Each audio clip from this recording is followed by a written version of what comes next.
Now, in 1942, massive German air raids commence against Stalingrad, and the battle for this noble city turns vicious. The Red Army refuses to retreat, and a counter-offensive is launched against the force that now stretches from the Volga to the Atlantic and deep into the African desert.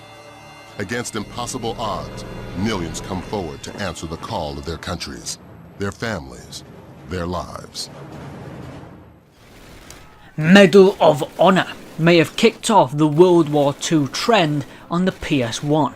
Well, a couple of years later, World War II shooters were coming out of every orifice the video game market could handle. One such game was Infinity Ward's Call of Duty on PC. Instead, on PlayStation, the series was handed to Spark Unlimited, who brought us Call of Duty Finest Hour in 2004.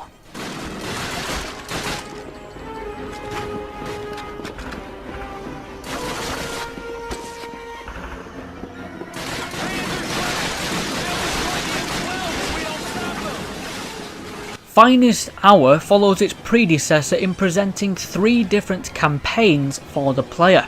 You will start off as the Russians by pushing the Germans out of Stalingrad. Then you'll move on to playing as the British, which takes place in the North African desert, offering a completely different setting and environment to play in. Then lastly, you have the American campaign set on the Western Front of the war, as your main objective is to capture the city of Aachen. Throughout these campaigns, you'll play as a variety of different characters that unfortunately don't stay around long enough to be memorable. However, many do offer new types of gameplay. Some are snipers, some are tank drivers, etc. And so changing characters can sometimes be a lot of fun. The Call of Duty series started out with having the gimmick of a squad that you fight alongside. These so-called teammates all have names to make you think that they're more than just fodder, but they're not. You can heal them, but there's really no point whatsoever, so when they die, they are just replaced by more foot soldiers.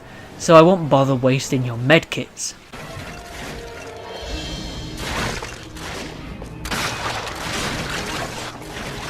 Now, if you're more experienced with later Call of Duty games, you'll know that they aren't exactly the hardest games in the world. Finest Hour will change your mind. I definitely had some trouble with this game, and the difficulty can crank up pretty quickly. Where the problem lies is a huge lack of checkpoints. Die and you'll likely be spawned near the beginning of the level and have to go through the same dull routine of killing the same faceless drones of soldiers all over again. Oftentimes I saw myself just giving up, quitting to the menu, entering the unlock all levels cheat, and continuing on to the next level. Hey, we've all done it, right? No? Well, fix your checkpoints in your game then.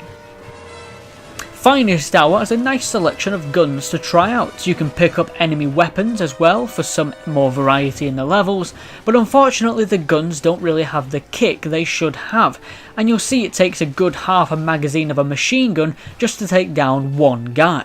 It really ends up taking you out of the feel of being in a real war.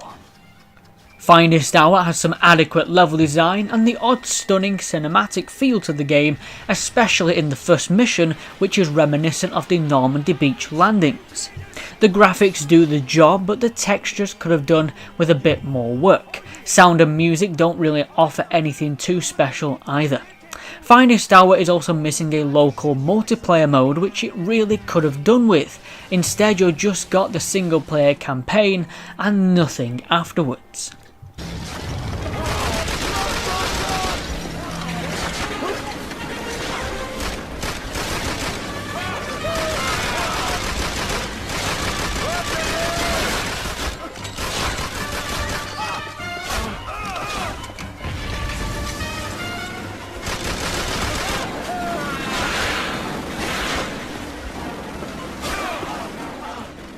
In the end, Call of Duty Finest Hour is a decent World War II shooter for when it released. However, the market was oversaturated, and while Finest Hour had some cool moments, the rest was your standard affair.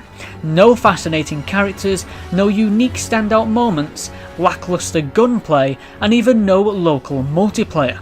there's really no reason to recommend this Call of Duty game. Finest Hour gets a final score from me of a satisfactory 66%.